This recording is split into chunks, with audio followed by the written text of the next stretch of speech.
ఈ రోజు కూకనూరుపల్లి మండల కేంద్రంలో కాంగ్రెస్ పార్టీ కార్యాలయాన్ని సిద్దిపేట జిల్లా డీసీసీ అధ్యక్షులు తోముకుంట ఆంక్షారెడ్డి, గజ్వేల్ మాజీ MLA Thomukunta Narsa Reddy ribbon cut చేయడం జరిగింది.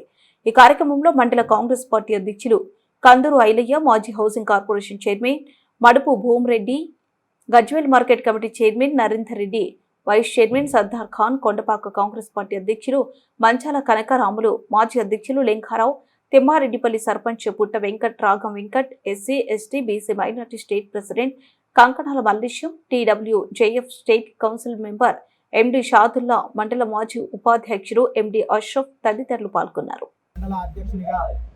ముఖ్యమంత్రి రేవంత్ రెడ్డి గారికి, అలాగే పిసిసి అధ్యక్షుడు మహేశ్వర్ కుమార్ గౌడ్ గారికి, నటరాజన్ గారికి, మీనాక్షి నటరాజ్ గారికి, అలాగే నన్ను నమ్మి ఈ రోజు పార్టీ బలోపేతానికి కృషి చేయాలని చెప్పి ముఖ్యంగా మా మాజీ ఎమ్మెల్యే నర్సారెడ్డి గారికి, మా డిసిసి అధ్యక్షుడు ఆంక్షారెడ్డి గారికి నన్ను మండలాధ్యక్షుడిగా నియమించినందుకు వారు ప్రత్యేక కృతజ్ఞతలు తెలియజేసుకున్న వారికి, వారి నమ్మకాన్ని నేను పంపు చేయకుండా కూకనూరుపల్లి మండల కాంగ్రెస్ లో పార్టీ బలోపేతానికి కృషి చేస్తా.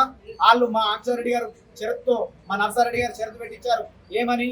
ప్రతిరోజు కార్యకర్తల్లో మధ్యలో ఉండి ఎవరికి ఏ ఆపద వచ్చినా వారికి ఆపద సమస్య పరిష్కరించాలని చెప్పి నాకు షరతు విధించి ఈ పార్టీ పదవి ఇవ్వడం జరిగింది.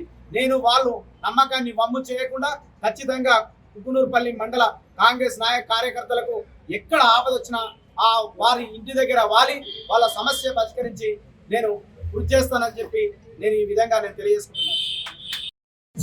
దీన్ని ప్రతిరోజు మరి ప్రజల్లోకి తీసుకుపోయి కాంగ్రెస్ పార్టీ ఇస్తున్న పథకాలను ప్రజల్లోపటికి తీసుకుపోయి మరి గవర్నమెంట్కు ఎంకరేజ్మెంట్ చేసే విధంగా మరి ఏ సమస్య వచ్చినా కానీ పరిష్కరిస్తామని చెప్పి మేము తెలియజేస్తా ఉన్నాం.